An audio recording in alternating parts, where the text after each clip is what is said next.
All right, so as we move into our final chapter here, we're taking a look at obviously the Civil War, and this is the culminating event of the things that we've talked about all year.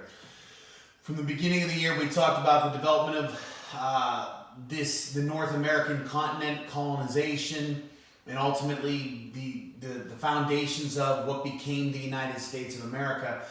And if you recall back at the beginning of the year when we were talking, even at the colonial period, we talked about how from the beginning, those colonies that were created by Great Britain were vastly different from one another. The colonies in the north had much different lifestyles, had much different culture, had much different economies than everything that you talk about in the south. And we talked about how as the year went on, we made sure that we kept in the back of our mind that as we got closer to the Civil War, those differences are going to become exacerbated. They're going to become more drastic. And this is where we see ultimately the culmination that is the Civil War. If you recall last chapter, we talked a lot about that period in American history, the antebellum period. Antebellum is literally a Latin term that means before war. And so the whole point of last chapter was to discuss how the cultures between the North and the South are going to increasingly make their way towards war as we make our way to 1860. Now, the big thing we want to focus on here, last chapter, is we talked about the Industrial Revolution. We talked about how in the 1830s, 40s, and early 50s, as the United States was becoming much more industrialized, as it was becoming more technologically advanced and more modern, Northerners embraced all of this, while Southerners rejected it. And what we saw is, as a result of this, Northern culture became much more urban, much more diverse, and there are a lot of cultural changes that took place because of the Industrial Revolution. Meanwhile, in the South, not only did they reject a lot of that technological change, but they saw the changes that were taking place in the North as un-American. And this is going to create considerably more change, considerably more strife between the northern part of the country and the South. So as we make our way towards the Civil War, we're talking about all of these various different events that are going to divide the country literally in half, not just because of the way that people see things, not because of their cultural views, not just because of their economic views, but also regionally. The country is dividing lines. And so the next thing we want to take a look at here as we begin this final chapter on the American Civil War and basically how the war was inevitable at some point in time. What we want to look at here, this first part of this chapter, is specifically the series of events that are going to make our way towards the American Civil War. These series of events, they're going to begin with the 1820s all the way up to the 1860. It's important to remember that it's not just one event that leads us to such a cataclysmic action in American history. It was a series of events over a considerable length of time. This is something that had been building ever since the colonial era. And it finally came to a head with the election of Abraham Lincoln in 1860. So what we want to take a look at today is here a collection of those moments that slowly build us towards war. And the Civil War is one of those events that's difficult to really, people want to try to put this into a nutshell. People want to try to sum it up and simplify it into one big issue and say it was slavery. There were many different issues at hand here, but it is important that to make sure that we focus on the fact that slavery was always the elephant in the room. No matter how Southerners wanted to break up their justification for leaving the country or any different way that you view what they were doing, it always came back to the topic of slavery.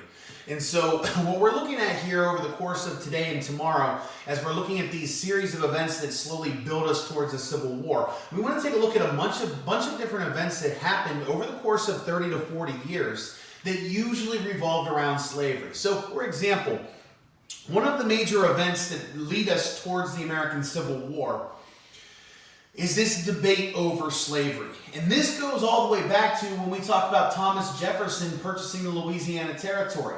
When we double the size of the United States, there's a significant question that's going to need to be answered repeatedly as we make our way from that Louisiana Purchase in 1803 to the Civil War in 1860.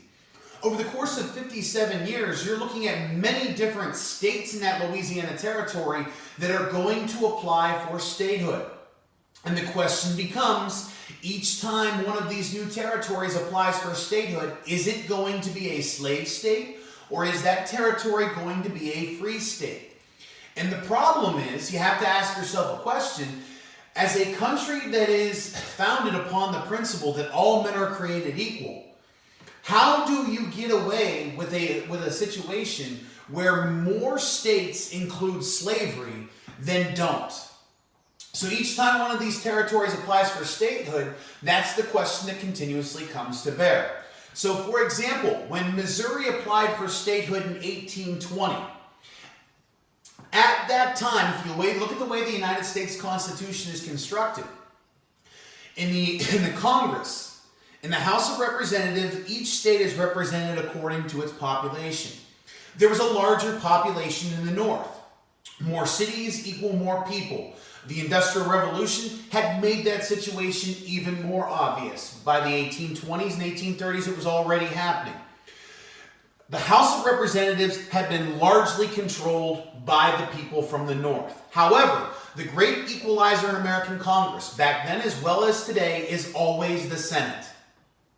There are 2 senators in every state, whether you're a small, tiny state like Rhode Island or a massive state like New York that had a whole bunch of population. Every state had an equal say. And so the Senate became an increasingly important part of the United States government, because anytime legislation came up, small states from the South could always hang their hat on the fact that in the Senate, they could collectively vote together to make sure that their way was being met. So you have to understand, all the way from the very beginning at the Constitutional Convention, all the way through to today, the Senate is a very important part of the United States because it's in the Senate that everything is held equal.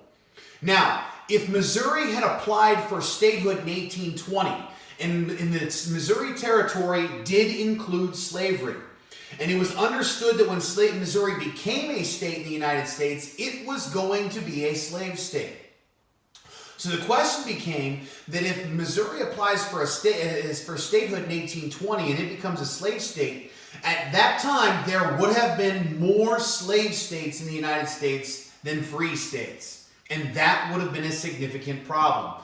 So this was the first time that the Louisiana Territory, that the Louisiana Purchase, really had created a significant problem for the United States in regard to the question of slavery. Now, in 1820, they came up with a compromise, and we call it the Missouri Compromise. At the time, the way that they found to solve this problem and avoid war was to allow Missouri to enter as a slave state, which everybody assumed it would, and they countered by allowing Maine to be admitted to the Union as a free state. If you pair these 2 states together, that would maintain a healthy balance in the United States Senate of an equal number of slave states as well as free states, and this would solve anybody's conflict, anybody's problems over exactly how the Congress was going to deal with the issue of slavery. Along with the Missouri Compromise, they also agreed that moving forward to try to avoid future arguments over this, they were going to declare the 3630 line, this red line here on the map of longitude, as the official boundary for slavery in the future. Moving forward, any territory that applies for statehood, if it's north of that 3630 line, it's going to be a free state. If it's south of the 3630 line, they assumed that would be a slave state. Now, you can already take a look at this map and you can see that there are going to be some problems with this. There is more territory north of the 3630 line than there is south of that 3630 line. And so this Missouri Compromise, while it avoided a significant conflict at the time in 1820, it was basically kicking the can down the road. Everybody knew that moving forward, this was not going to be a permanent solution to our problem. And really, at the end of the day, this period that we're talking about, this chapter here to begin things, this period building up to the American Civil War and these collection of reasons why the war was fought mainly circles back to the fact that it was almost always a compromise that they always reached that nobody knew was going to be a permanent solution to the problem. And the Missouri Compromise is a perfect example of this. It was a temporary solution to a permanent problem. And in the end, the permanent solution is ultimately going to be the Civil War.